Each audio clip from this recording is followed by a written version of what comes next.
Irmãos, a graça e a paz do Senhor Jesus. Amém? Amém. Amém. Louvado e exaltado seja o nosso Santo Deus. Vamos abrir as nossas Bíblias no Salmo de número 105. Salmo 105, versículos de 1 a 4.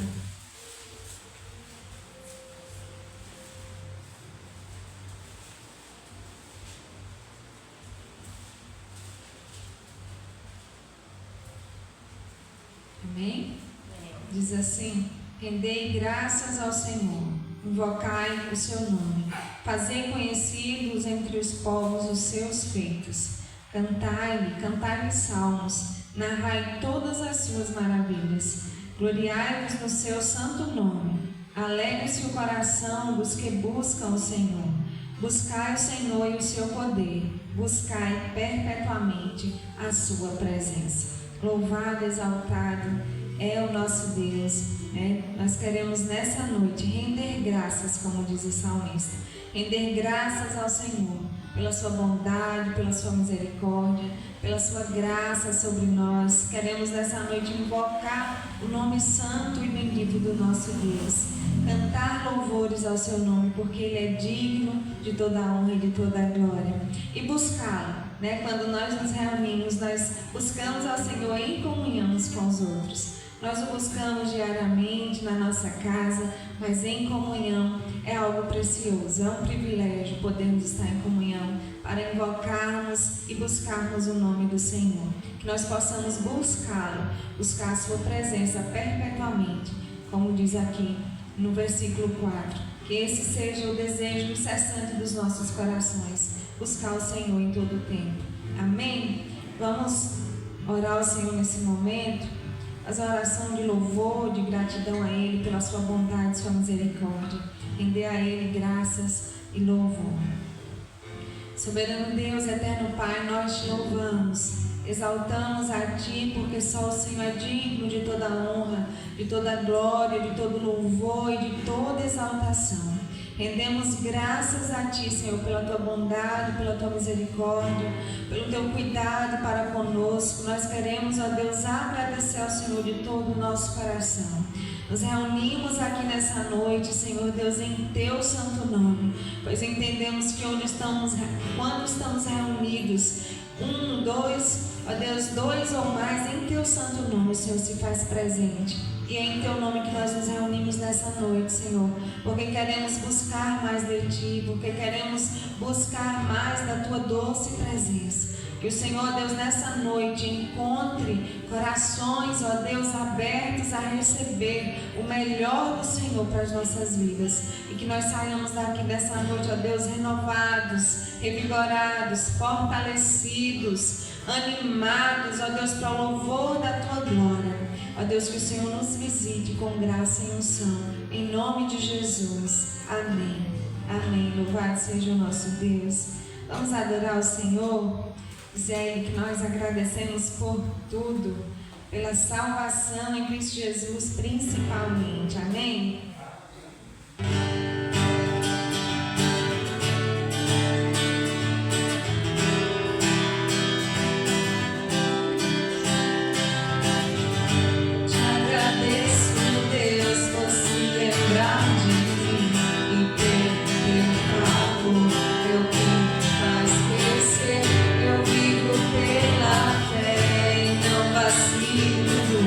Eu não paro, não desisto, sou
Aleluia.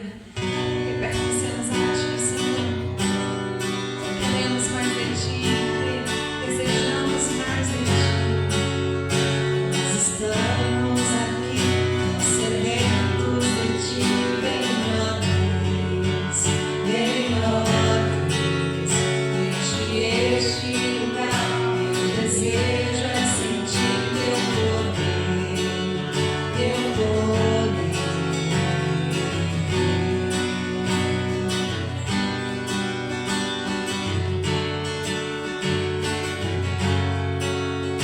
Nós estamos aqui, tão sedentos de Ti. Vem, ó Deus,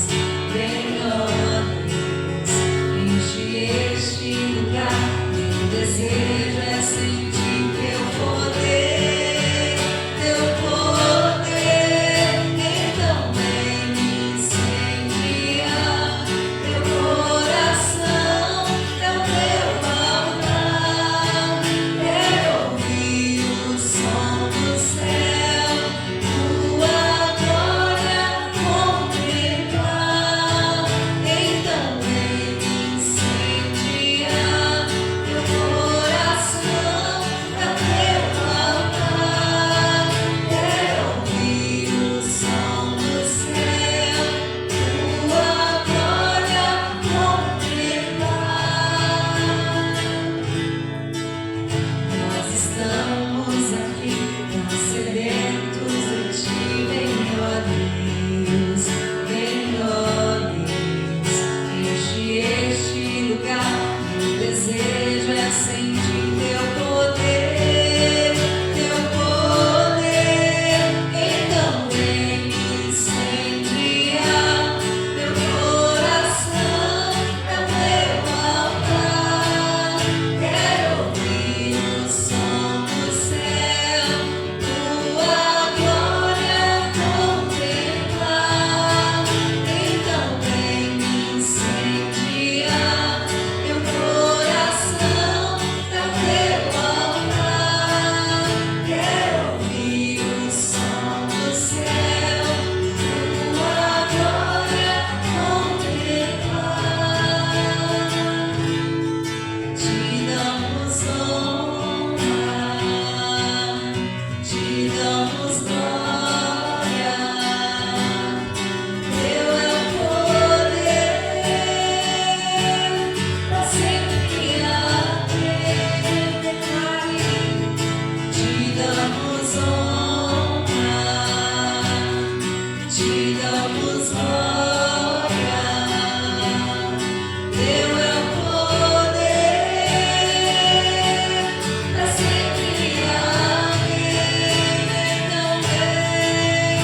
então vem me incendiar, meu coração é o Teu altar.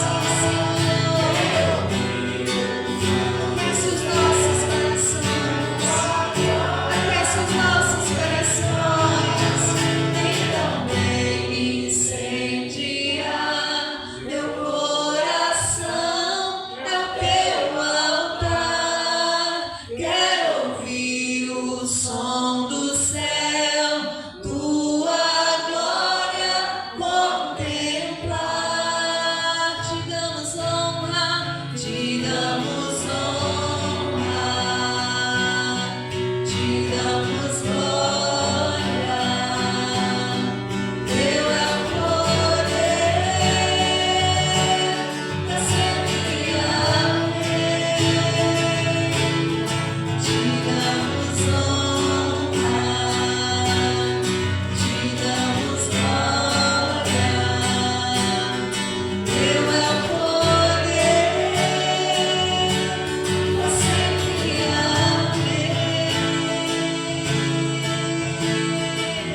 digno, o Senhor é digno. Digno é o Cordeiro que foi morto e reviveu.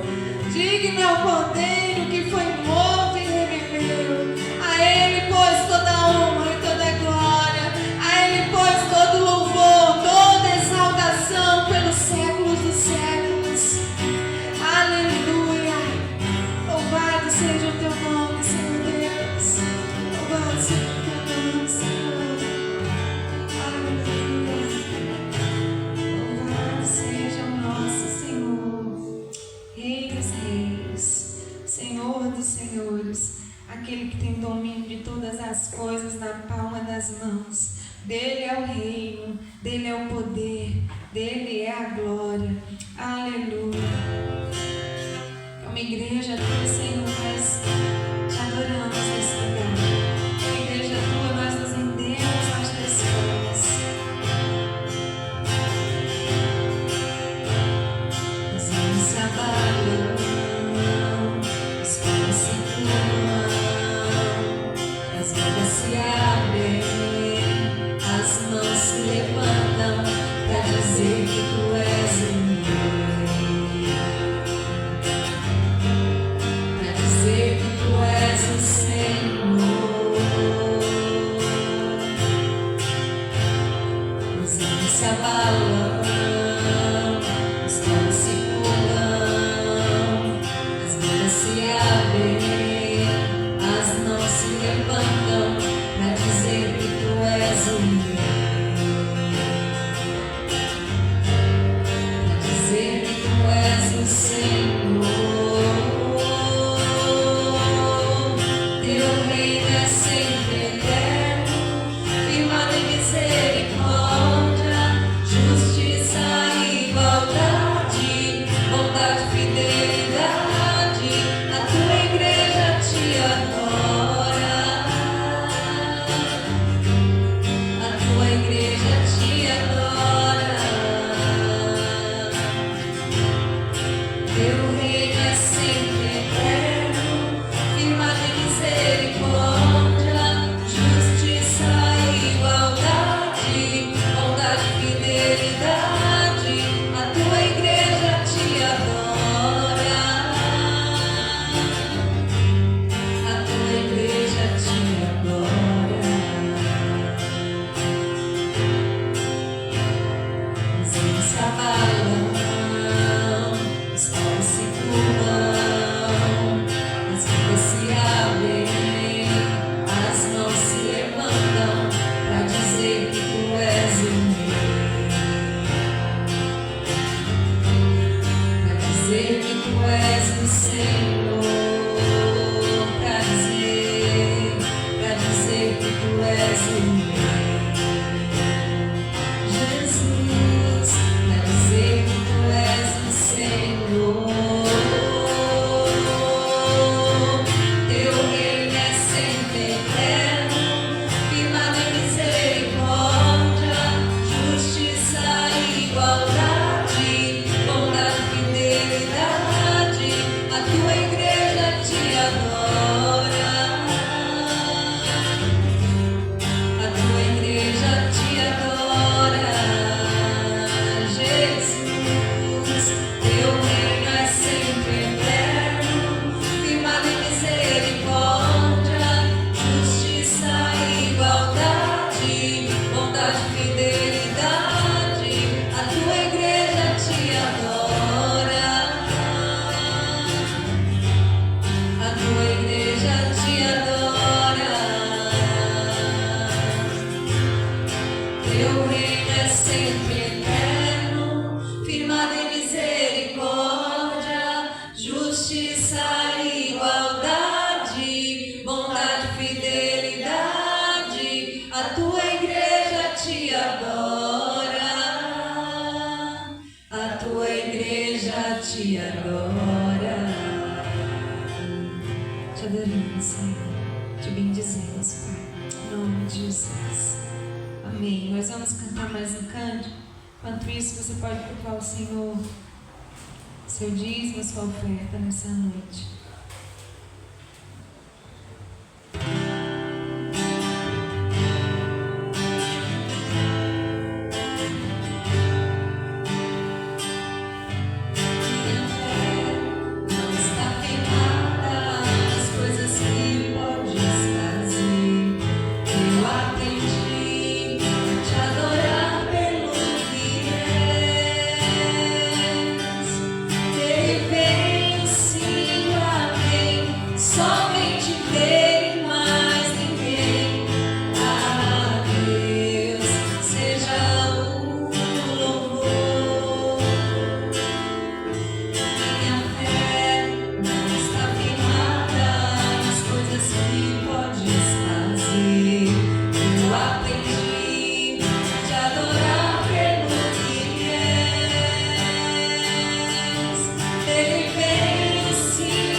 que cuida de nós em todo o tempo e que tem o controle de todas as coisas. Amém? Boa noite, irmãos, graças a paz. Vamos abrir a palavra do Senhor em 1 João, capítulo 1. Iniciamos esta mensagem na quinta-feira.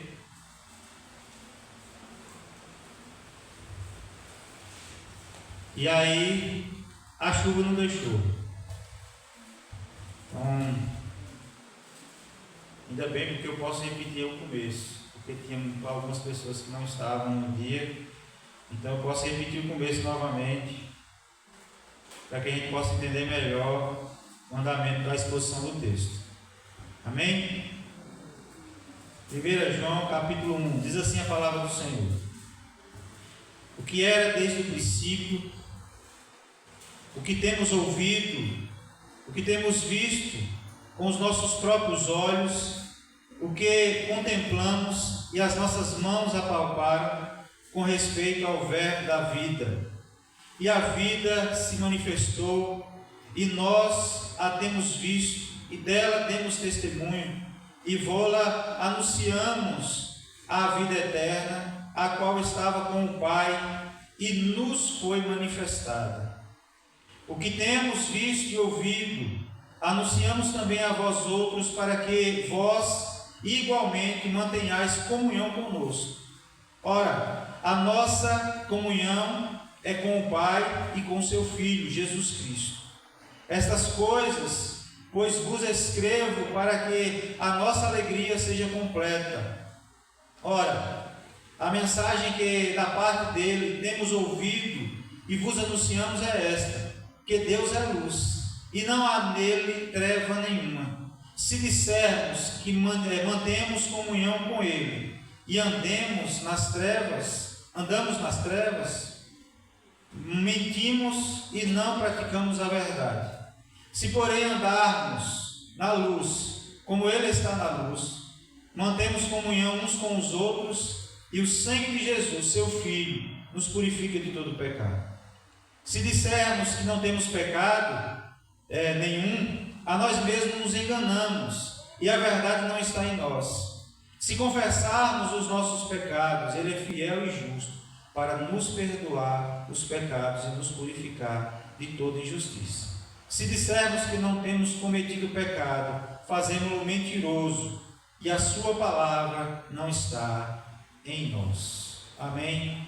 Vamos orar mais uma vez. Bendito seja o teu nome, Senhor. Obrigado a Deus pela comunhão que temos, porque a comunhão que temos é por meio de Cristo. Sem Cristo não teríamos comunhão. Obrigado, Senhor, porque o Senhor nos trouxe aqui para ouvir a tua palavra. Obrigado porque o Senhor nos trouxe aqui para cultuarmos ao Senhor, ó Deus, em comunhão com os irmãos. Ó Deus, louvado seja o nome do Senhor, porque isso é um privilégio do Senhor, é dádiva do Senhor para conosco. Ó Deus, obrigado porque o Senhor tem nos conservado fiel e fazendo-nos olhar para nós mesmos, reconhecendo que somos pecadores.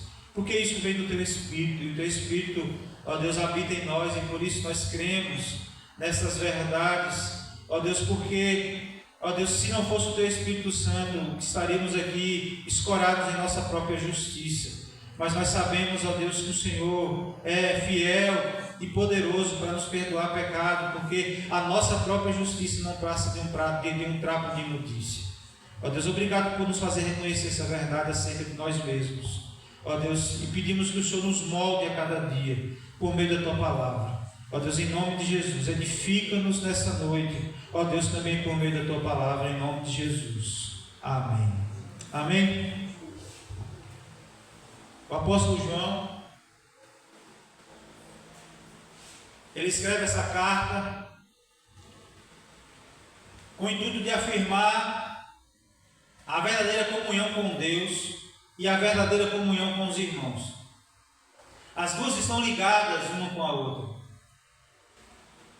Não dá para separar a comunhão com Deus e a comunhão com o homem, uns com os outros, entre os irmãos. o apóstolo João, também nessa carta, ele quer assegurar aos irmãos cristãos que a fé cristã não é algo baseado em um pensamento construído por pessoas. Que a fé cristã não é algo relacionado à construção de um pensamento que foi gerado na cabeça de algum ser humano, de algum ser vivente por aí. Não está firmado em filosofias. Ele quer mostrar que, de fato, a palavra, o verbo, a palavra, se fez carne, habitou entre nós. Ele viu, ele tocou. A vinda do Filho do Homem foi manifesta e eles viram, eles participaram deste evento. Não era algo construído pelo ser humano. E João, ele trata da natureza de Deus, a nossa relação com Ele e a importância da confissão dos pecados. Ele se concentra sobretudo na luz de Cristo, que revela a verdade sobre a nossa condição e nos convida a uma vida de santidade e de verdade. Deus é luz, aonde há luz não há trevas, e aonde há trevas é porque não há luz. Einstein já dizia que a escuridão não existe, é a ausência de luz. Se andamos na luz, vivemos de acordo com aquilo para que Deus nos chamou e nos reconhecemos como pecadores que nós somos. E o apóstolo João, ele vai tratar sobre isso nesse primeiro capítulo. E eu gostaria de compartilhar com os irmãos sobre a comunhão com Deus e a comunhão com os irmãos.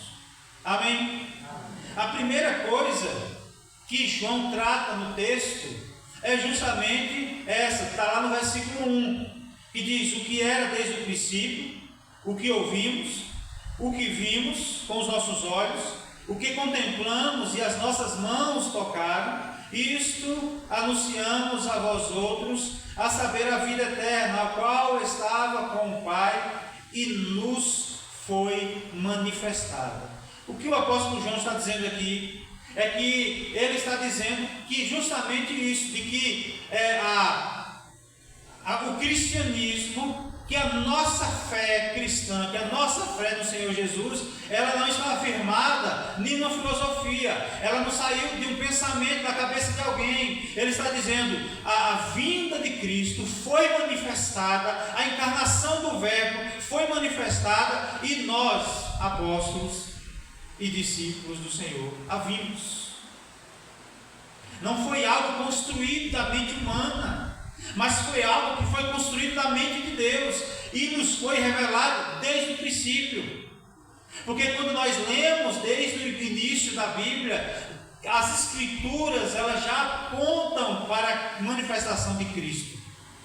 Aí por fim, no final do Velho Testamento, e iniciando o início do Novo Testamento, a gente vê a manifestação do Filho de Deus.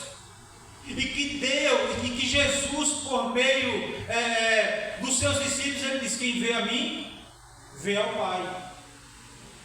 Mostra-nos o Pai. Ele diz: quem vê a mim, vê ao Pai. Ou seja, aquele que estava na criação, e no princípio era o Verbo, que João vai tratar no Evangelho de João, que no princípio era a palavra, agora se encarna, se materializa na pessoa de Jesus Cristo, e agora ele se manifesta, o Deus Criador das coisas, do universo, agora se apresenta para o povo, cheio de graça e de verdade, mas também ao mesmo tempo ele se manifesta de maneira humilde. Não se manifesta mesmo como Deus, não usou como usurpação ser igual a Deus, antes mesmo ele se esvaziou, assumindo a forma de servo, se humilhou, ele sentiu as nossas dores, ele sentiu as nossas fraquezas, sentiu fome, sede, necessidades fisiológicas, ele se humilhou, sendo Deus, se humilhou como nós homens, pecadores que somos, exceto que ele não tinha pecado algum. E se ofereceu como um sacrifício, e agora o sacrifício perfeito. E o apóstolo João está trazendo para os irmãos daquela época, porque essas cartas foram escritas décadas depois, quando eles viram a necessidade de escrever daquilo que eles tinham visto e ouvido. Quando eles sentiram essa necessidade, o apóstolo João está mostrando a esses irmãos que tinham muitos falsos líderes daquela época, que estavam trazendo uma falsa doutrina, um falso ensinamento, um falso evangelho, e ele diz aqui: olha, o que eu estou dizendo para vocês foi o que eu vi, foi o que eu testifiquei, foi o que eu presenciei, foi o que eu estou passando para vocês. Tenham firmeza na fé de vocês, na fé que vocês têm.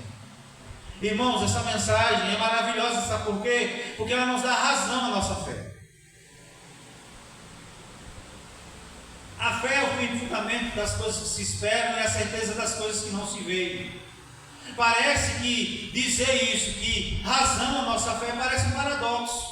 Mas na verdade, o que o apóstolo João está querendo trazer para nós é que nós precisamos ter firmeza, confiança nessa palavra, que é fiel, é justa. Ele viu a manifestação do Deus Filho na terra, não é algo criado da mente humana. Amém? John Owen, escrevendo sobre a carta de João, ele diz: Cristo é o Verbo eterno e revelado. Ele veio de fato para que conhecêssemos a Deus, não apenas por palavras, mas por uma experiência real, tangível, vivenciada em comunhão com Ele. É por isso que Tomé, tomado de incredulidade, ele falou assim: eu quero tocar no Senhor, só acredito vendo. Jesus mostra as mãos, ele toca. Jesus mostra as suas feridas, ele toca. E a partir daquele momento a gente não vê mais falando sobre a incredulidade de Tomé, porque agora ele tem uma experiência tangível. Ele viu Pedro, os apóstolos que estavam na pescaria lá depois da morte de Jesus e ressurreição de Jesus, eles comeram com Jesus, eles testificaram acerca disso. Eles tinham confiança, irmãos. É por isso que historicamente é comprovado a veracidade do Evangelho por causa disso, porque ninguém está disposto a morrer por causa de uma mentira. A experiência desses homens foi tão forte acerca de Jesus Cristo que eles ficaram dispostos a morrer por causa dessa verdade. Porque se fosse uma mentira, eles teriam pulado fora rapidamente. Ninguém está disposto a morrer por uma mentira. Mas eles vivenciaram isso. E aqui, irmãos, a verdadeira fé cristã é baseada no relacionamento pessoal com Cristo. Não é uma ideia, não é um sentimento, mas é uma experiência pessoal. É por isso que a gente fala, testemunha acerca daquilo que Deus fez na sua vida. Porque de fato, algum dia nós tivemos esse encontro pessoal com Cristo. E a partir do momento que nós tivemos esse encontro pessoal com Cristo, a nossa vida foi transformada a ponto de nós passarmos por lutas, adversidades, situações difíceis, e a gente não abandonar a nossa fé, porque nós temos confiança, nós temos certeza de que aquele momento de encontro mudou de fato as nossas vidas, a ponto de nós passarmos por até desânimos, mas a gente ter a certeza de que tem algo no nosso ser, no nosso coração, que não muda mais, que é a presença de Jesus Cristo. A ponto de nós sentirmos uma alegria, que a palavra vai dizer que é uma alegria indizível, mesmo em meio a circunstâncias difíceis. Porque a nossa alegria ela não está firmada nas circunstâncias da vida, mas está firmada na pessoa de Cristo Jesus. E é por isso que nós temos essa convicção, porque esse encontro com Ele mudou de fato as nossas vidas e vai continuar mudando ao decorrer da vida, até que Ele venha ou até que Ele nos chame. E a expectativa que tenho é que Ele venha antes dele nos chamar. Antes que passe essa geração, que Cristo venha e nos busque, para então irmos para o seu reino. Amém? O apóstolo João está dizendo, de forma simples, de que nós podemos ter firmeza na nossa fé e convicção. Amém? A segunda coisa que nós aprendemos aqui nesse texto, está lá do verso 5 ao verso 7, é a comunhão com Deus e a comunhão com os irmãos. E o verso 5 vai dizer assim: esta é a mensagem que dele ouvimos e vos anunciamos, que Deus é luz e não há nele trevas nenhuma. Irmãos, João ele destaca aqui que Deus é luz, e a luz aqui é um símbolo de sua pureza. A luz é um símbolo da santidade de Cristo, da santidade de Jesus Cristo. E o texto vai dizer que não há escuridão em Deus. Não há escuridão em Deus. Irmãos, essa verdade ela é central na vida cristã, porque a comunhão com Deus é a comunhão com a luz, ou seja, com santidade. A comunhão com Deus não é comunhão com trevas. E é por isso que, se afirmarmos que temos comunhão com Deus, mas andamos em trevas, João vai dizer que nós somos mentirosos. Nós estamos mentindo. Não dá para dizer que nós estamos em comunhão com Deus e andamos em trevas, na escuridão. Andar em trevas, irmãos, é não enxergar o caminho, é não reconhecer a nossa fraqueza, é não andar em trevas, é não reconhecer o quão sujos nós somos. É aquela velha história de que a gente estava dentro, que as pessoas estavam dentro de um túnel escuro, de vestes, achando que estavam com as vestes brancas. E aí, quando enxerga a luz no fim do túnel, quanto mais se aproxima dessa luz, mais ele percebe a sua sujeira. É o que o pastor Bira hoje pregou na sua mensagem da três cruzes, é assim que fala? No plural, três cruzes, três verdades. O ladrão da esquerda que não reconhece Jesus Cristo como suficiente, como santo, ele zomba de Cristo e diz assim: você não disse que é o rei dos judeus? Salva-te a ti mesmo e a nós. Ou seja, ele não consegue enxergar, claro, ele não consegue ter luz ao entendimento de quem Jesus é. A vida eterna passou do seu lado e ele não consegue perceber. Ao contrário do ladrão da direita, que consegue enxergar Jesus nas mesmas condições e consegue enxergar Jesus como a saída, a única saída para a sua vida, mesmo sabendo que não irá escapar da sentença do homem, mas escapou da sentença eterna, porque reconhece a Jesus. Esse, no final da sua vida, andou em luz, enquanto que o outro andou em trevas, porque não consegue enxergar a sujeira das suas vestes. Isso é andar em trevas. É por isso, irmãos, que muitas vezes a gente falar para certas pessoas que estão escoradas na sua conduta moral na sociedade é difícil, porque você fala, você vai para o inferno. O cara que compra e paga, que cuidou da sua esposa, que cuidou dos seus filhos com honradez, é um homem bem visto na sociedade. Se ele não se enxergar a luz de Cristo, se ele não se enxergar, ele vai com a sua moral, com a sua regra de conduta para o inferno. E essa é uma realidade dura, irmãos, porque nós não vamos para o céu baseado naquilo que podemos fazer, mas na graça de Cristo, pela graça do nosso Senhor Jesus Cristo, que se entregou por nós. Ele é o sacrifício perfeito, nós não conseguimos fazer isso.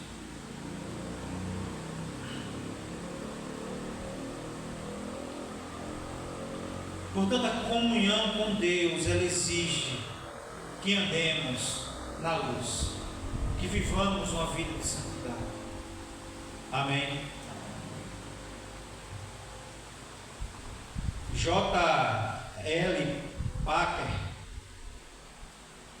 não sei como é que escreve, que fala direito isso aqui, diz assim: a comunhão com Deus que experimentamos é baseada em nosso relacionamento com Cristo, que é a fonte da nossa santidade e o único mediador entre nós e o Pai. Sem Cristo, nós não podemos ter verdadeira comunhão com Deus ou com os outros cristãos. Por isso que a nossa comunhão entre os irmãos, ela está relacionada à nossa comunhão com Deus. Sem comunhão com Cristo, não temos comunhão com Deus, nem temos comunhão uns com os outros. Nem temos comunhão uns com os outros. Irmãos, a nossa vida ela deve se refletir à luz de Deus. Porque nós não temos luz própria. Assim como a luz da lua reflete a luz do sol, ela não tem luz própria, nós somos como a lua. Nós não temos luz própria, nós refletimos a luz de Cristo. Quando nós vivemos em santidade, essa santidade promovida pelo Espírito Santo de Deus nas nossas vidas, nós manifestamos a luz de Cristo através de nós. As pessoas enxergam a luz de Cristo, andamos na luz, e essa luz produz, dissipa as trevas. É por isso que a palavra do Senhor nos diz que nós somos agentes de transformação da sociedade, porque nós somos luzeiros desse mundo. O próprio Jesus disse no seu sermão: vós sois a luz do mundo. Não há como estar em Cristo e viver em trevas. Amém? É por isso que nós temos comunhão com Deus, por meio de Cristo Jesus. Ele é a fonte da nossa comunhão com Deus. É por meio dele. Ele é a ponte, ele é o acesso até Deus. Quando recebemos a salvação, não é por nossos méritos, é por meio de Cristo. Ele está fazendo, Deus está nos dando a salvação não por aquilo que fazemos, mas por aquilo que Jesus fez, acreditando em Cristo a nossa salvação. Amém? E a palavra do Senhor vai nos dizer em João 1:8, ele vai dizer: se dissermos que não temos pecado, enganamos-nos a nós mesmos e a verdade não está em nós. Quando ele diz que nós devemos andar à luz, a comunhão com Deus exige que nós andemos na luz, que nós andemos com santidade. É por isso que João, ao findar o seu capítulo, ao findar esse capítulo primeiro, ele nos incentiva à confissão de pecados, o reconhecimento desses pecados. Porque ele vai dizer assim: se dissermos que não temos pecado, nós enganamos a nós mesmos e a verdade não está em nós. E aí é por isso que ele vai nos dizer, que o Verbo se encarnou, isso foi uma verdade. Ele vai dizer que a nossa comunhão com Deus e a nossa comunhão com os irmãos depende da nossa vida na luz que é Cristo Jesus. E ele vai dizer assim: olha, nós não temos luz própria, então o que nos resta é confessar os nossos pecados diante de Deus, porque Ele é fiel, Ele é justo, poderoso para nos perdoar de todo pecado, de toda iniquidade. João nos chama à humildade, reconhecendo que todos nós temos pecado. E esta é uma verdade, irmãos, que só quem tem o Espírito Santo de Deus é quem reconhece isso. A nossa fragilidade, miserabilidade de ser humano que somos, ser viventes caídos, antes filhos da ira, mas agora reconciliados com Deus por meio de Cristo. Não há como receber salvação sem reconhecer o sacrifício de Cristo, porque não há nada que nós podemos fazer que nós venhamos receber essa salvação. Irmãos, a negação do pecado é uma forma de engano para as nossas vidas, pois todos nós somos imperfeitos. Todos nós somos imperfeitos. A nossa natureza é pecaminosa. A gente vai ver nos escritores, toda vez eu esqueço o nome desse homem, Ele diz que, como eu já falei aqui, o choro da criança revela o pecado dela. Nenhum pai ensina o filho a fazer traquinagem. Já vem no seu DNA. O menino nem andou ainda. Ele não olha para sua mãe cansada, que está trabalhando, para o seu pai que está cansado, que estava trabalhando. Ele entra dentro dos armários e tira todas as panelas de dentro para dar trabalho aos pais e não coloca para dentro. Isso faz parte da natureza pecaminosa do homem. Ah, é um anjinho, um anjinho.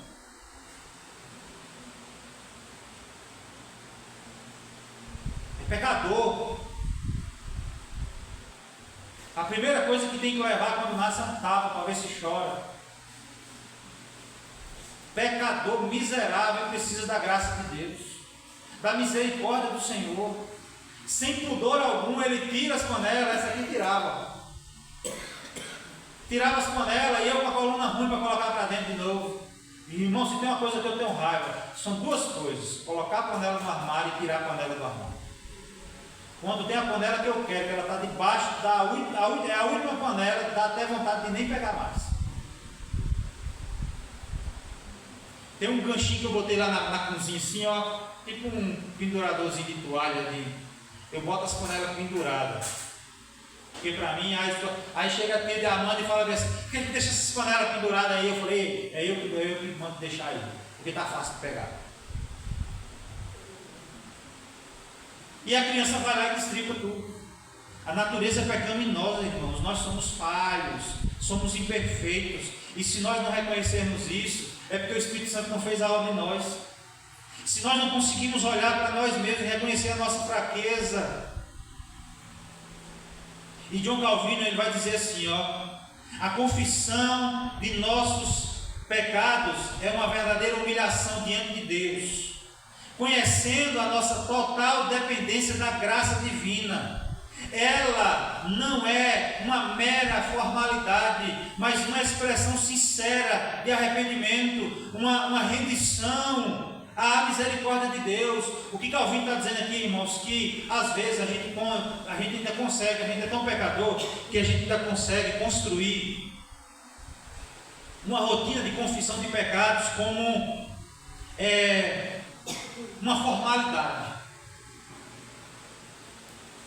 A gente aprende que tem que confessar os pecados, a gente pede perdão pelos pecados e a gente nem sabe que perdão nós estamos pedindo, por qual pecado é, porque vira uma formalidade na igreja, às vezes nas nossas orações, na nossa conduta de vida. E Calvino está dizendo aqui nos seus escritos, dizendo o seguinte: não é uma formalidade, deve ser algo sincero do nosso coração.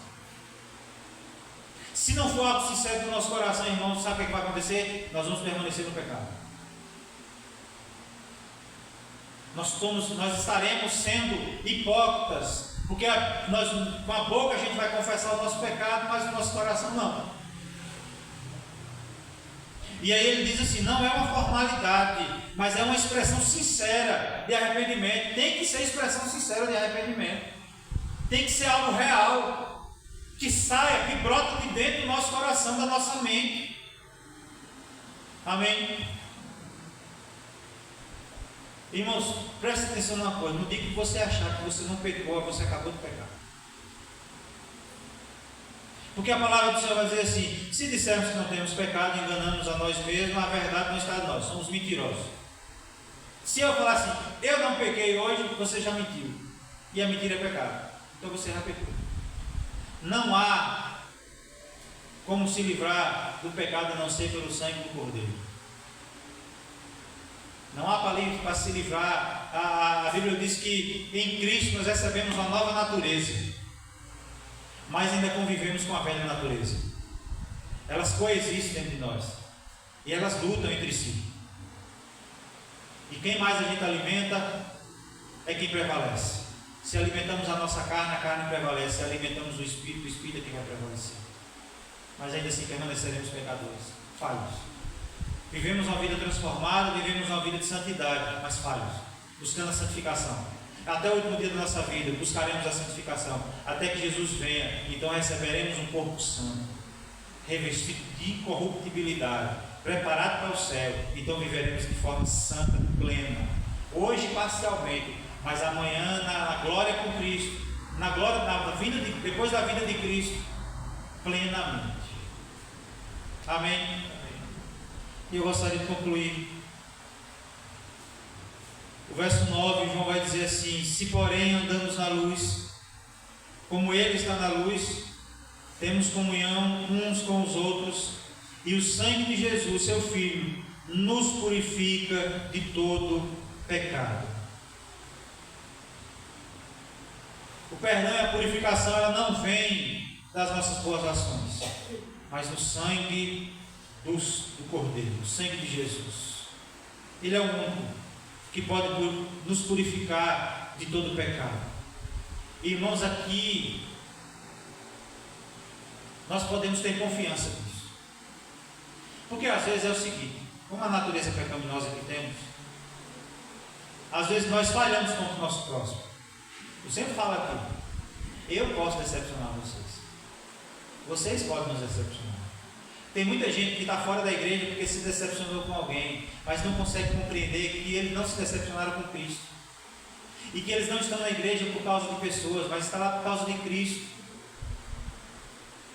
E aí, irmãos, às vezes a gente pede perdão ao irmão, o irmão diz que perdoa, mas o seu coração ainda está amargurado. Liberou perdão pela boca, mas o seu coração ainda não. Mas aqui João está falando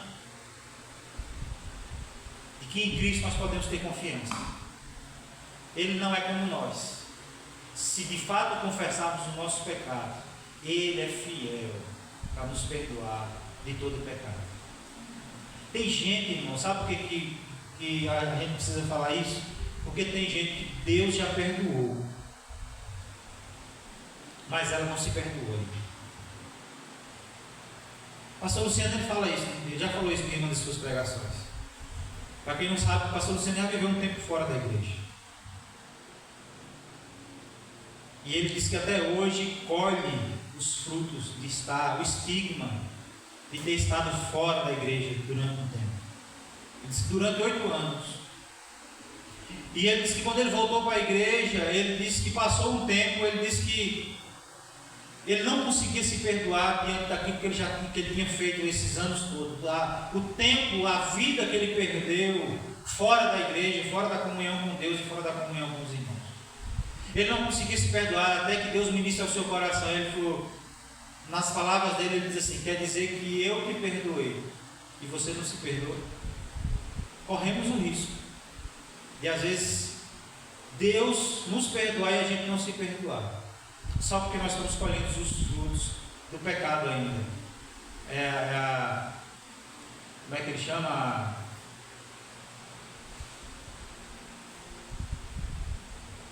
Hoje ele ainda colhe os frutos do pecado dele. Ele sabe disso. E nós precisamos, e João está dizendo aqui que nós precisamos ter confiança. Deus é fiel e a sua fidelidade não depende da nossa perfeição. Martim Lutero, ele disse isso. Deus é fiel e a sua fidelidade não depende da nossa perfeição. Perdão dos pecados não é baseado na nossa perfeição ou em nosso mérito, mas na fidelidade de Deus e na obra consumada de Cristo Jesus nas nossas vidas. Ele é fiel. Tenha convicção que Ele te perdoou, que Ele nos perdoou. Embora as pessoas lá fora não conseguem nos perdoar muitas vezes, mas Deus, Ele é fiel para nos perdoar através da obra redentora de Cristo Jesus. Amém?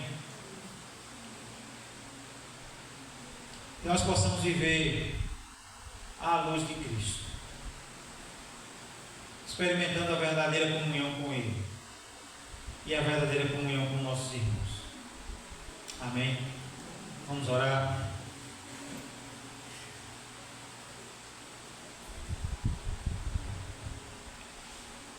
Senhor, obrigado pela Tua palavra. Obrigado, Senhor, porque o meu projeto, a minha ideia, o meu planejamento é que essa mensagem fosse pregada na quinta-feira. Mas aprove o Senhor fazer com que essa mensagem fosse pregada hoje. Cremos no teu propósito. Cremos que o Senhor governa o universo com a tua mão poderosa. Se preciso for mover qualquer coisa para que teu propósito se cumpra, o Senhor faz, porque tu és poderoso. Nada foge do controle do Senhor. Ó Deus, ajuda-nos a ter confiança da obra redentora de Cristo. Ajuda-nos, ó Deus, a viver na luz. Ó Deus, em nome de Jesus Cristo, ajuda-nos a reconhecer a nossa fraqueza como pecadores que somos. Que a nossa confissão não seja algo da boca para fora, Deus, mas que seja, ó Deus, algo produzido dentro do nosso coração por meio do teu Espírito, que nos convence do pecado, da justiça, do juízo. Que seja não algo externo, mas algo produzido dentro de nós, ó Deus, em nome de Jesus Cristo. E que de fato possamos ter essa confiança de que, se confessarmos os nossos pecados, o Senhor é fiel para nos perdoar de todo pecado e de toda injustiça. Ó Deus, que o Senhor nos leve em paz para os nossos lares. Nos dê uma semana debaixo da graça, da tua proteção, em nome de Jesus. Amém. Amém. Deus os abençoe. Terça-feira, se Deus quiser, estaremos aqui.